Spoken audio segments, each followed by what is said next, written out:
Bienvenidos a los libros de esperanza. Bienvenida Mónica Rojas, ¿cómo estás? Muy bien, muy contenta de estar contigo. Me da mucho gusto hoy tener esta entrevista porque tengo a Mónica Rojas, autora de La Niña Polaca, un novelón. De verdad, un novelón que no se lo pueden perder. Aquí nos dice Elena Poniatowska, la gran Elenita, que ella es de origen polaco. Así es. Es mexicana, pues, pero tiene origen polaco. Sí. Una emotiva novela que nos adentra en uno de los periodos más oscuros y desconocidos de la Segunda Guerra Mundial. Esto nos dice Elenita de tu novela. Y bueno, quiero empezar, Mónica, si me permites, leyendo tu semblanza.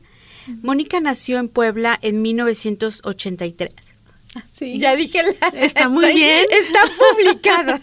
Oye, uno hay que sentirse orgullosa con la edad. Claro, siempre. Es escritora y embajadora de la organización Save the Children en México. Trabajó como periodista en la ciudad donde nació, en Puebla. Tiene una maestría en literatura española e hispanoamericana por la Universidad de Barcelona y es candidata a doctora en literatura hispanoamericana por la Universidad de Zúrich. Como activista por los derechos de la infancia, ha publicado libros para niños sobre migración, integración y la importancia del acceso a una educación de calidad entre ellos. El niño que tocó las estrellas, y a ver, aquí ayúdame, ¿cómo se dice? Eglantine Jeff. Jeff. Sí, una vida dedicada a la niñez. Bueno, ahí está. Sí. Es un nombre propio eso, ¿no? Que fue presentado en Naciones Unidas y ha sido traducido a más de 10 idiomas. Fue finalista del 4º premio Auguste Dupin. Ya voy a aprender aquí también otro idioma. De novela negra en España con su novela Lobo. Sus cuentos han ganado varios premios y han sido publicados en México, España y Suiza. Bueno, lo siguiente que voy a leer de ti es Lobo, definitivamente, porque te decía hace un momento, yo soy fan de la novela negra, me encanta. Ah, bueno, pues esperemos que te guste también. Sí, seguramente sí. Sí. Bueno, pues Mónica, bienvenida. Tienes un currículum que te avala, pero sobre todo tus letras. Yo creo que aquí eso lo que más avala es cuando uno te lee y uno se enamora de tu historia y te conmueve y te llega profundamente. Lo primero que quisiera yo preguntarte, Mónica, es ¿cómo nace esta novela? ¿Cómo llega a ti la historia? ¿Y cómo decides sacarla a la luz? Bueno, el primer latido del corazón de esta niña polaca, ¿no? Se dio en la ciudad de León, Guanajuato, por una maravillosa coincidencia. Yo fui a la ciudad de León antes de irme a Suiza a vivir, pues a comprar mi vestido de novia. ¿De veras? Yo fui allá porque tengo amigos muy queridos que me decían, bueno, pues allá hay mucha selección, allá hay fábricas, ¿no? En donde tú puedes elegir tu vestido. Y pues yo, muy obediente, me fui a la ciudad de León a comprar mi vestido de novia. Y entonces es ahí donde conozco una mujer de unos 90 y tantos años que me cuenta que fue parte de este grupo de polacos que durante la Segunda Guerra Mundial pues habitó la hacienda de Santa Rosa. Entonces ahí el olfato periodístico, Esperanza, o por no decirlo chismosa que uno puede llegar a ser. Que hay una historia. Hay una historia, exactamente. Y claro, pues preguntando, es como fui escudriñando en esta historia y me di cuenta que pues sí, en efecto era muy poco conocida, incluso para la gente que vivía en la ciudad de León. Tuve la oportunidad de hablar con Elena Poniatowska justamente porque ella fue de las pocas personas que conocía de la historia porque ella, bueno, pues había platicado con algunos sobrevivientes y escribió un artículo en La Jornada.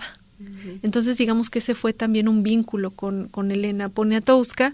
Y bueno, pues preguntando, ¿no? Siempre había alguien que conocía a alguien que quería hablar del asunto. Es decir, dentro de las víctimas del Holocausto, siempre hay alguien. Pues siempre hay alguien a quien nadie había escuchado. Que luego no quieren hablar de eso, ¿no? Pues lo que pasa con los polacos, o por lo menos en mi experiencia, lo que yo pude explorar o percibir, fue que, digamos, en el imaginario ya está tan arraigado, ¿no? Pues la configuración de las víctimas y de los victimarios, que no hay lugar para otras voces. Entonces, cuando alguien se entera y sabe y reconoce, ¿no?, que hay otros problemas, ¿no?, en torno a la Segunda Guerra Mundial, pues siempre hay alguien que quiere decir sí es cierto y además pasó esto y además. había muchas personas que me decían, por fin voltearon a vernos, por fin nos están escuchando. Entonces la niña polaca pues terminó siendo una suerte de reivindicación, una suerte de justicia, ¿no? Por lo menos pues a través de la literatura, ¿no? Que es poco, pero es mucho. Oye, entonces quiere decir que no hay casi literatura que aborde este problema de la gente polaca y toda su tragedia. Sí lo hay, pero en poca. Europa sí, pero comparada con el otro lado, no, es mínimo. Por ejemplo, para escribir La niña polaca, pues también me acompañé de otros que ya habían recorrido el camino, ¿no?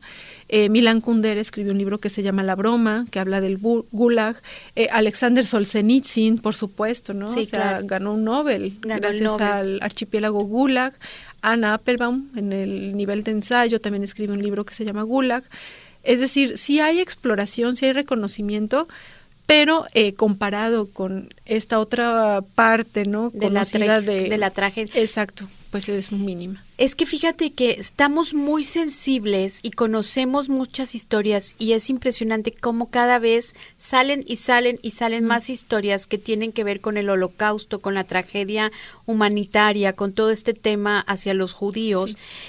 Pero sí creo que algo no estamos viendo. Uh-huh. Por alguna razón estamos dejando de ver otras historias y otros sucesos que se dieron de forma paralela, uh-huh, como consecuencia de esta guerra tremenda, porque fue muy grande. O sea, los territorios que abarcó, los países, las potencias, pues son enormes. Claro. Y por lo tanto arrasaron con un montón de gente a su paso, uh-huh, entre ellos los polacos. Entonces, a mí me parece que esa parte de la historia que no estamos viendo, tu novela viene y no la visibiliza, como las otras que has mencionado.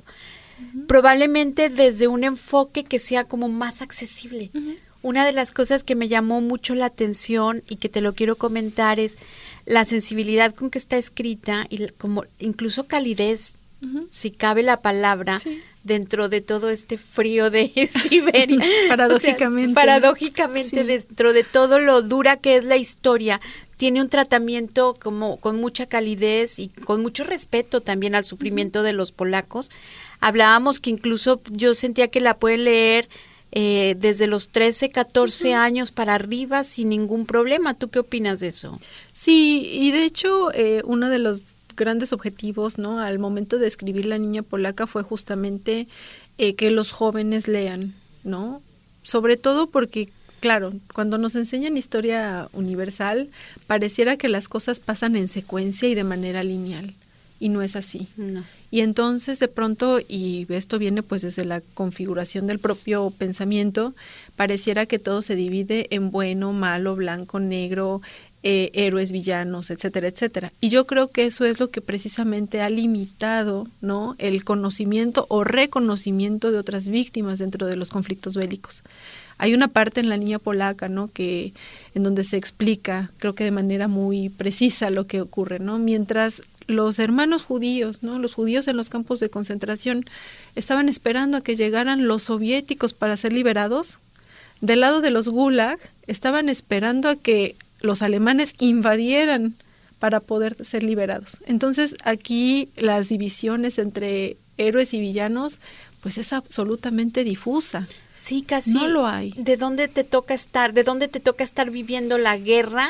¿Para quién es quien te va a liberar o quién va a ser tu verdugo, ¿no? Que es un claro ejemplo lo que estás diciendo, uh-huh, y lo que le pasa un poco también a nuestro personaje, al hermano de la protagonista, Jan, ¿no? A Jan, que sí, esta confusión de con quién voy a luchar y por qué voy a luchar, ¿no? Y contra quién. Uh-huh. Esa parte es muy impresionante porque, claro, te hace ver esos matices, no es blanco ni negro, no son víctimas y victimarios así, uh-huh, nomás a secas, ¿no? Uh-huh. Es una cuestión de la condición humana. E incluso la niña, ¿no?, la niña polaca, que es Ania, es, digamos, el personaje que nos lleva por toda esta peripecia y todo este camino que empieza en Polonia y termina en México, pues tiene una intención, ¿no? O sea, pudo haber sido un niño, pudo haber sido el niño polaco. Sí, que eso era mi siguiente pregunta. Sí. Desde la voz de una niña cuentas la historia. Exacto, porque justamente dentro de los conflictos bélicos, ¿no?, y dentro de cualquier conflicto, e incluso en las estructuras familiares, las más vulnerables de las vulnerables son las niñas, ¿no? Y yo quería enfatizar eso. Evidentemente cuando hay una guerra, ¿no? O cuando hay una apropiación violenta, pareciera que el cuerpo femenino es parte del botín, es parte del territorio que se tiene que ocupar, ¿no? Por una cuestión de poder y de conquista. Y eso es lo que le pasa a Anya, ¿no?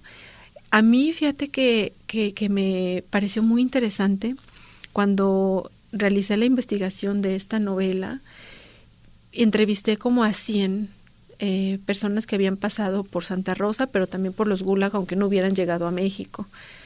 Y algo de lo que difícilmente hablaban las mujeres era del tema del abuso.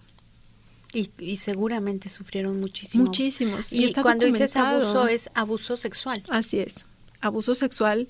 Y siempre me decían, es que sabía que pasaba, pero a mí no. O sea, una manera de blindarse ante ese dolor y ante esa ocupación del cuerpo, ¿no? Porque el cuerpo ocupado sigue siendo violentado, ¿no? Desde el trauma, desde el dolor, desde la memoria. Y pareciera además que cuando termina la guerra, pues ya, si sobreviviste y vivieron felices para siempre, y no es así. Es que se queda dentro de ti. O sea, la guerra en realidad no termina cuando termina, se queda dentro de las personas que la sufrieron por el resto de su vida. Sí. Está ahí. ¿Qué es? ¿Una herida o una cicatriz en todo caso?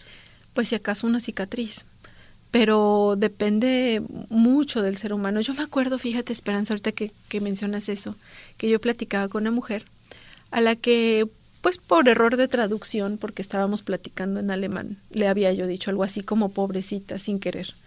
Y ella me decía, no me pobretes, pobrecita no. Yo estoy viva, Stalin no. Yo le gané la guerra a Stalin. Mira. Y ese espíritu se me quedó muy, muy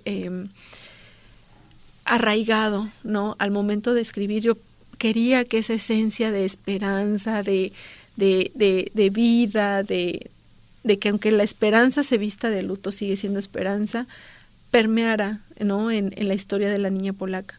Y creo que al final se logra de alguna y muchas maneras, porque pues a lo mejor los personajes de la historia, sin spoiler mucho, pues no logran, ¿no? Lo que nosotros pudiéramos entender como éxito. Pero también eso nos hace pensar que este éxito se puede lograr de diferentes maneras. Para una persona el éxito puede ser llegar a su casa y respirar en paz. Para otra puede ser mirar un amanecer y decir gracias, estoy vivo, ¿no? Y todo eso pues se puede percibir en la historia. Sí, completamente. Oye, ¿y esta persona que conociste cuando fuiste a comprar el vestido de novia? ¿Es Anya, de alguna manera? Es el primer latido del corazón de Anya, ¿no? Sí. Es un homenaje que yo también quería rendir a ella. Ella se llama Frania, ¿no? Pero pues yo no podía usar su nombre pensando en que era una biografía. Entonces, por eso se fue configurando, digamos, todos los personajes se fueron configurando con fragmentos de realidades, ¿no? Esto es como un gran rompecabezas que tardé 7 años en terminar. 7 años. Pues sí, entre la ¿Volviste más veces a hacer la investigación a León? O sea, fuiste por tu vestido de novia, ¿y cuánto tiempo te quedaste al final cuando empezó este latido de la novela? Me quedé una semana en la ciudad de León y después, bueno, pues empieza uno a colectar información, datos. Ahí también las redes sociales me ayudaron mucho para contactar a otras personas que conocieran, ¿no? Y entonces esto se fue haciendo como una red en donde alguien conocía a alguien y algunos me regalaron únicamente una anécdota o hubo alguien que me dijo, bueno, pues yo nada más voy a decir lo que quiero decir, pero tú no me puedes preguntar nada. Y se respeta, ¿no? Y entonces así, bueno, pues se fue configurando a los personajes y bueno, pues el resultado es al final pues una novela que trata de reivindicar a todos aquellos que pues por muchos años, Esperanza, no fueron escuchados ni vistos. No, para nada. Realmente es una sorpresa para muchos. Yo creo que va a ser una sorpresa para muchas personas conocer este lado de la historia, esta parte polaca que como hemos mencionado, es muy desconocida para mucha gente. Oye, me llama la atención cada uno de los personajes, es cómo construyes los personajes, cómo cada uno de alguna forma representa, por ejemplo, Jan y esta necesidad de salir y buscar como su honor o su identidad o Uh-huh. Y Anya de otra manera, su hermana de otra manera, y los padres también. ¿Cómo logras construir tú cada uno de estos personajes? Con estas historias, no, le echaste mucha imaginación. ¿Cómo? No lo sé todavía. La verdad es que yo me fui guiando mucho por, pues creo que el olfato periodístico, ¿no? O sea, cuando uno sale a la calle, así decimos los reporteros, ¿no? Cuando sale uno a la calle, al terreno, pues ya sabe uno de manera casi instintiva cómo categorizar la información y cómo destacar ciertas cosas, ¿no? Y hubo como fragmentos, ¿no? De las entrevistas, de las pláticas que llamaban más mi atención que otras. Y ahí fui configurando, ¿no? Fue una manera casi instintiva de realizarlo. Sí sabía desde el comienzo que quería que fuera una familia, sí quería que hubiera un joven rebelde que tuviera este conflicto, la búsqueda de la pues sí, del sentido de la vida, poner en tela de juicio, más bien discutir acerca de las masculinidades y de lo que un hombre debe ser, ¿no? El deber ser del hombre. Yo platicaba con muchos muchachos, digo muchachos porque en esa época lo fueron, que estuvieron en la batalla de Montecassino, y yo les preguntaba, oye, ¿te daba miedo? Y me decían, es que ni siquiera nos lo planteábamos, o sea, debíamos ir. Si pesábamos más de 35 kilos, debíamos ir a la guerra. Qué impresión, casi como único requisito, claro, sí. Tener el peso suficiente, porque eso claro, casi único. Mueren de inanición, ¿no? Uh-huh. Sí, y todos ellos pues van representando, ¿no? O dándole voz a estas personas que me brindaron con tanto cariño y sobre todo tanta confianza, pues parte de su vida, yo lo digo así. Y cuando te la iban narrando y todo, ¿qué percibías tú en su cara, en su tono? O sea, todavía hay mucho dolor en ellos, en esta memoria, en este recordar todo lo que sufrieron y vivieron en estos campos de trabajo forzado a 30 grados bajo cero y o sea, qué cosa tan tremenda, ¿no? Con muy pocas cosas que los protegieran y muy poca alimentación. Sí, pues algo que me llamó mucho la atención es la manera en cómo terminaron normalizándolo, ¿no? O sea, nos pasó, pues sí, ya, ni modo, ¿no? Evidentemente es para muchos de ellos difícil hablar de eso. Como te decía, había quienes me decían, bueno, yo te lo mando por escrito, o había quienes me decían, bueno, te voy a decir lo que yo quiero decirte y ya, y había quienes estaban muy abiertos a que hubiera preguntas, ¿no? Y una de las cosas que por supuesto eran muy importantes para esta servidora era pues precisamente no cruzar la barrera entre lo que era, ¿no? Lo que fue la guerra, lo doloroso que fue, porque claro que es algo que se tenía que destacar, pero cruzar la línea del morbo, ¿no? O sea, y es una línea muy fina, ¿no? Porque había muchas cosas que decía yo, bueno, si yo digo esto o escribo esto, ¿cuál es la intención? ¿No? ¿O para qué lo voy a hacer? Entonces, yo quería hacer un homenaje. Más bien al comienzo, Esperanza, para serte bien honesta, pues yo quería contar una historia. Pero como me fui involucrando con las historias de las víctimas y pasaron tantos años en la construcción de esta historia, pues dije, no nada más es contar una historia. Vamos a rendirles un homenaje a todos aquellos que además dejaron su voz sepultada en Siberia. Claro, siempre fue una novela. En tu mente siempre supiste que tenía que ser una ficción histórica. Sí, ¿no? eso. Porque cómo más o sea, desde otro lugar. Pues pudo haber sido un ensayo a lo mejor. O un ensayo, o algo más cuentos, periodístico, no sé, una crónica. Pero yo creo que la novela es como la gran herramienta para poder transmitir estas historias, ¿no? Claro, digo, siempre hay en las discusiones ahí con colegas, digo, es que al final la literatura no puede retratar, pero no es decir, no es la intención de la literatura retratar, ¿no? Y creo que hace algo todavía mucho más rico, ¿no? Tenemos el gran recurso de la exploración. ¿Cuál es la función de la literatura en tu opinión? Explorar la condición humana. ¿Hacerse uno preguntas? Preguntarse, para seguirse preguntando más cosas, porque nadie tiene la respuesta de nada. Si tan solo, ahora que estamos hablando, ¿no? Poniendo como pretexto a hablar de la guerra con la niña polaca, ¿quién tiene la razón? ¿Quién tiene la respuesta? ¿Quiénes son los buenos? ¿Quiénes son los malos? Claro. ¿Quién nos dicta el poder? Es que fíjate, quiero retomar este tema que decías hace un momento de la parte de, a ver, ¿quién tenía a los polacos en los gulag? ¿Qué país? ¿Cuál era la nacionalidad? Uh-huh. ¿Quiénes eran? Sí. Los soviéticos. Claro. Y los que los iban a venir a rescatar eran los alemanes.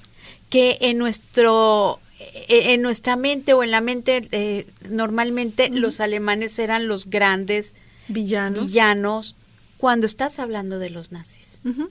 Entonces, esta parte de la historia creo que es importante resaltarla también porque depende de dónde estabas, qué te tocó y quiénes eran para ti los villanos, entre comillas, ¿no? Exactamente. O sea, y acá vienen y los rescatan los alemanes. Exacto. Y hay muchas provocaciones en la novela. Una novela que, claro, ¿no? Como dices, se lee fácil, ¿no? De fácil lectura y por ahí me han dicho, pero de difícil digestión. Sí. Porque precisamente se puede abordar desde la actualidad. Es más, la zona de donde era la niña polaca es actualmente Ucrania. Sí. ¿No? Sí, lo vi en el mapa. Uh-huh. Entonces, desgraciadamente, hay muchas niñas polacas en el mundo. Muchas niñas que son víctimas de conflictos bélicos, muchas niñas que ni siquiera se preguntan, ni siquiera Esperanza, quiénes son los buenos, quiénes son los malos. Ellas únicamente quieren vivir sí. y quieren cumplir 15 años como la protagonista como en las mejores condiciones. Sí. A ellas no les que importa. Esa parte es conmovedora. Oye, y para ti, uh-huh. ¿cómo fue? ¿Qué fue, digamos, lo que más te impactó o alguna anécdota que hubiera sido particularmente importante en todo este proceso de la escritura del libro? Porque yo me pongo en tu lugar de estar escuchando e investigando y todo, y pues llenarte la cabeza de todas estas historias por un periodo prolongado de tiempo como parte de la investigación. ¿Qué me puedes contar de esa parte? O sea, ¿cómo fue para Mónica desde el corazón? ¿Cómo fue para Mónica escribir esta historia? ¿Alguna vez la quisiste abandonar? Sí. Después de 3 años de platicar con las víctimas, sobrevivientes me gusta más que víctimas, llegó un momento en el que ya era demasiada la información y que ya no sabía ir, pero no por un tema de bloqueo de escritura, sino por un tema de decir, es que esta historia es tan grande y es tanta la responsabilidad de darles voz a tantas voces que me supera. Me sentí rebasada y entonces tomé una pausa, ¿no? Como para respirar, para reordenarme y seguir adelante, porque también había quienes esperaban la novela, ¿no? Y claro, o sea, el tema del respeto y el morbo, ¿no? Cruzar esa línea fue complicado. También hubo quienes me decían, bueno, ¿y luego qué? ¿No? O sea, yo te cuento mi historia y qué vas a hacer con ella. Entonces tenía también esa responsabilidad de rendirle cuentas, ¿no? A quienes me habían regalado su testimonio. Pero todo al final fue marchando de manera providencial, digo yo, porque el resultado ha sido muy bonito. La gente ha recibido la historia de una manera en la que yo ni me imaginaba que pudiera ser. Y ya hay colegios que lo están tomando como una lectura necesaria. No me gusta obligatoria, porque creo que la lectura no tiene que ser obligatoria. Oye, Sí. ¿Y las personas que entrevistaste, tienes contacto con algunas? ¿Ya leyeron tu novela o perdiste? Algunos ya fallecieron, ¿no? En estos 7 años. Muchos fallecieron. Algunos, bueno, pues no hablan español. Entonces les traduje los fragmentos que me fueron regalando para decirles, mira, aquí estás tú. Y sí hubo también quienes, pues a lo mejor no en primera generación, pero en segunda, se acercaron a la historia, ¿no? Es bien difícil a veces, y sobre todo en la literatura, pues gustarle a todos, sí. ¿no? Pero en el caso de la niña polaca, por lo menos esta parte de la reivindicación y del respeto a las víctimas, pues ha sido algo reconocido, ¿no? O sea, me parece que es bien importante, sobre todo, que los jóvenes se acerquen a estas literaturas o escrituras, digamos, alternativas, ¿no? Cuando hablamos de los conflictos bélicos, porque es importante que los jóvenes entiendan, sobre todo ellos, que los conflictos bélicos no son la cosa que vemos en las películas, no son estas cosas mediáticas, ¿no? Que un día están y al otro día pasan desapercibidas. Es algo mucho, muy complejo. Y si nosotros vamos generando el hábito de la lectura en nuestros jóvenes, pero además vamos desarrollando su pensamiento crítico, pues entonces hay esperanza, ¿no? O sea, que se acerquen a estas lecturas, claro, es importante. Por eso mi eslogan, donde hay libros hay esperanza. Siempre. Y luego me decía David Toscana, bueno, donde hay esperanza hay libros. También. Sí, me dice, funciona de las dos maneras. Una cosa que noté, particularmente yo, es esta parte de tus personajes. Uh-huh. O sea, creo que tus personajes femeninos son fuertes, uh-huh, tienen más peso de alguna manera en la novela. ¿Sí o no? ¿Estoy equivocada en eso? Yo lo percibí, uh-huh, así. Claro, está el padre, está Jan, están otros personajes, pero las vulnerabilidades, los conflictos, los miedos, creo que se abordan de forma más profunda desde la parte de las mujeres. ¿Tiene que ver con esto que decías tú, que las mujeres, las niñas son más vulnerables en una guerra? Creo que ahí, más bien es una cuestión de no haber podido escapar de mi cuerpo de mujer, ¿no? Yo escribo como mujer, ¿no? Y esto sin entrar a polémicas de, bueno, que si el feminismo y esto y lo otro, pero yo no escapo de los conflictos de la mujer, ¿no? Esta condición de la apropiación del cuerpo femenino en los espacios bélicos, en los espacios de violentos, por supuesto que impactan de manera distinta a un hombre que a una mujer. Y yo lo escribí desde mi mirada como narradora, ¿no? Con A, pero también desde un personaje femenino, que es Anya. Entonces yo creo que ahí, bueno, pues fue una condición biológica, ¿no? La que me llevó a quizás darle más fuerza a los personajes femeninos, aunque esa no era en absoluto la intención.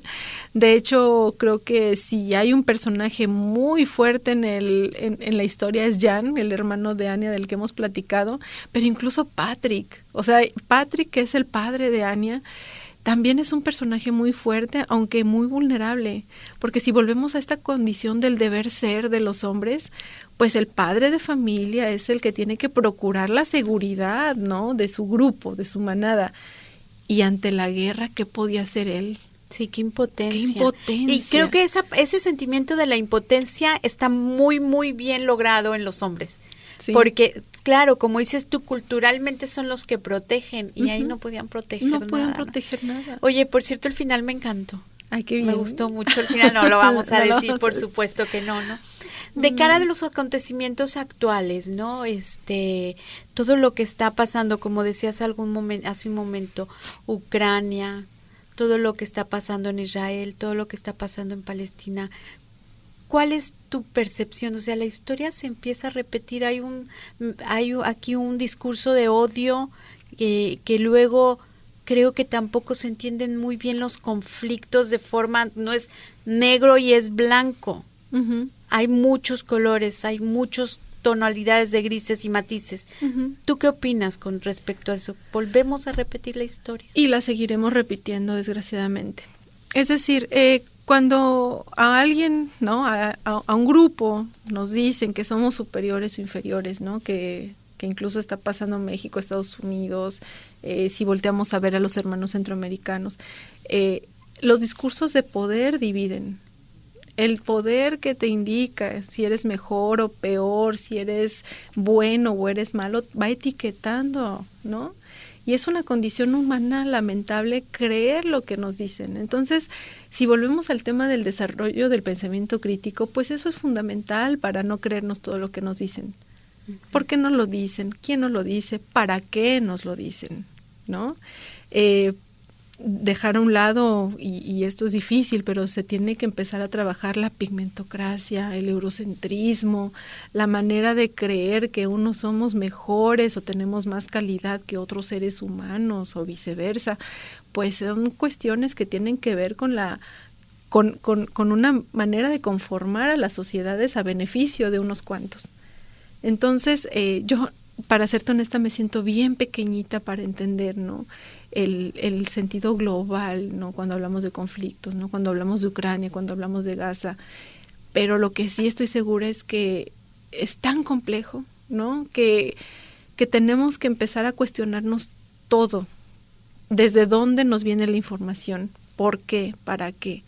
Y a raíz de estos cuestionamientos, pues entonces vamos a ser menos vulnerables, ¿no? No hay que creernos todo lo que nos dicen. Sí, no. Y ese es el punto de partida para que surjan los conflictos. Claro. Porque si me dicen, es que tú eres mejor que aquel. No, y ahí está. Entonces empiezan las divisiones. Y las divisiones generan guerras. Sí, odio, este discurso de odio y eventualmente guerra. El otro gran tema es la migración, el exilio. Sí. Al final todos somos migrantes, ¿no? Al final todos nos estamos moviendo. Y ese es un gran tema que tocas de forma muy sensible también. Sí, es importante pues destacar lo que tú dices, ¿no? Todos somos migrantes y además todos estamos de paso por el mundo. Entonces, de alguna manera, pues todos nos iremos, ¿no? Y en ese sentido creo que también mi momento, ¿no? El momento en el que yo también me estaba despidiendo de mi país, por supuesto, nada que ver las condiciones en las que me voy, pues también tiene que generar un desarraigo que se ve en las letras, ¿no? Es bien difícil, uno de los pasajes en donde Anya se despide de su habitación, de su espacio seguro, de su hogar, de su perro, es desgarrador. Y yo escribía y yo lloraba, porque yo también me despedí de mi habitación, en mi casa, de las habitaciones rosas, de las sábanas de Hello Kitty, de mis muñecos de peluche.